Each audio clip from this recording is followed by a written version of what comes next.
సిద్దిపేట జిల్లా హుస్నాబాద్ శ్రీ రేణుక ఎల్లమ్మ కళ్యాణ మహోత్సవంలో మంత్రి పొన్నం ప్రభాకర్ సతీ సమేతంగా పాల్గొని అమ్మవారికి పట్టు వస్త్రాలు సమర్పించారు.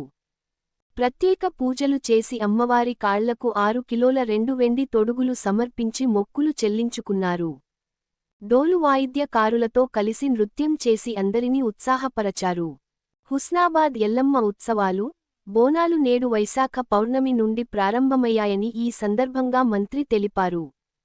మళ్లీ పౌర్ణమి వరకు జరిగే ఉత్సవాల్లో లక్షలాది మంది పాల్గొని అంగరంగ వైభవంగా జరుపుకుంటారన్నారు.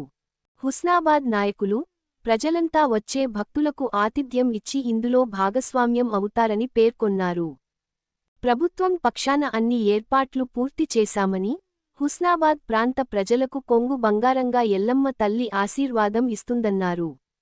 అమ్మవారి ఆశీర్వాదం అందరి మీద ఉండాలని, కాకతీయుల కాలం నాటి నుండి సర్దార్ సర్వాయి పాపన్న గౌడ్ నుండి హుస్నాబాద్ ఎల్లమ్మకు చరిత్ర ఉందన్నారు. ఉత్సవాల్లో బోనాలు, పట్నాలు, ఒడిబియ్యం కార్యక్రమాలు జరుపుకుంటారని, అందరూ సుభిక్షంగా ఉండాలని ఎల్లవ్వ తల్లి ఆశీర్వాదం అందరి మీద ఉండాలని వేడుకుంటున్నట్లు వెల్లడించారు. నేడు అమ్మవారి కళ్యాణ మహోత్సవంతో ప్రారంభమైన జాతర ఉత్సవాలు నెల రోజుల పాటు కొనసాగుతాయి.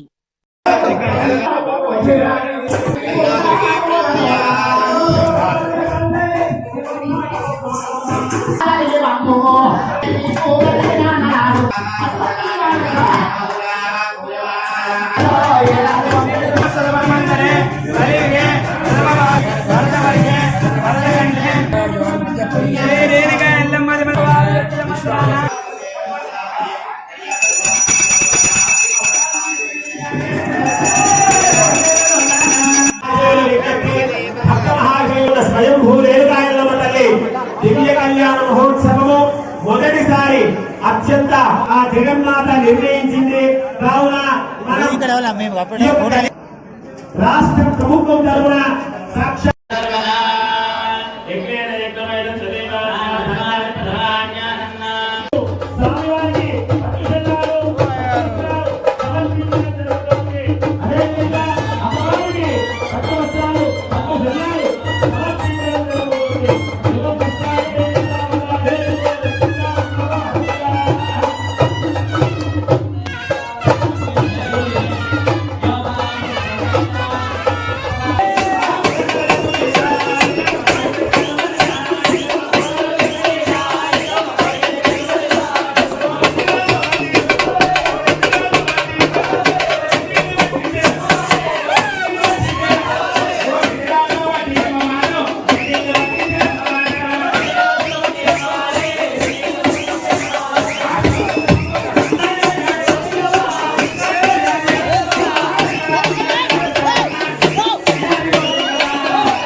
కాకతీయుల కాలం నాటి హుస్నాబాద్ ఎల్లమ్మ కళ్యాణంతో పాటుగా నెల రోజుల పాటు వైశాఖ పౌర్ణమి నుంచి మళ్లీ పౌర్ణమి దాకా వేడుకలు జరుగుతూ ఉన్నాయి, బ్రహ్మోత్సవాలు జరుగుతూ ఉన్నాయి. అందరూ కూడా ఇక్కడికి వచ్చి ఈ యొక్క అమ్మవారి ఆశీర్వచనం తీసుకోవాలని కోరుతా ఉన్నాం.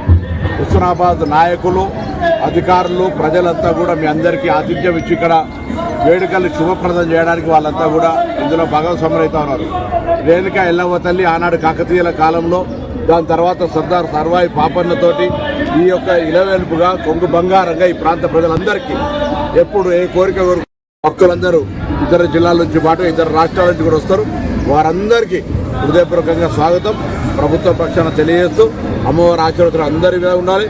హుస్నాబాద్ నియోజకవర్గం అంతా కూడా సుభిక్షంగా అన్ని పనులు ఎటువంటి విఘ్నాలు లేకుండా పూర్తయి ప్రజలంతా సుఖ సంతోషాలతో ఉండాలని అమ్మవారిని సందర్భంలో విజ్ఞప్తి చేస్తారని వేడుకుంటా ఉన్నాం.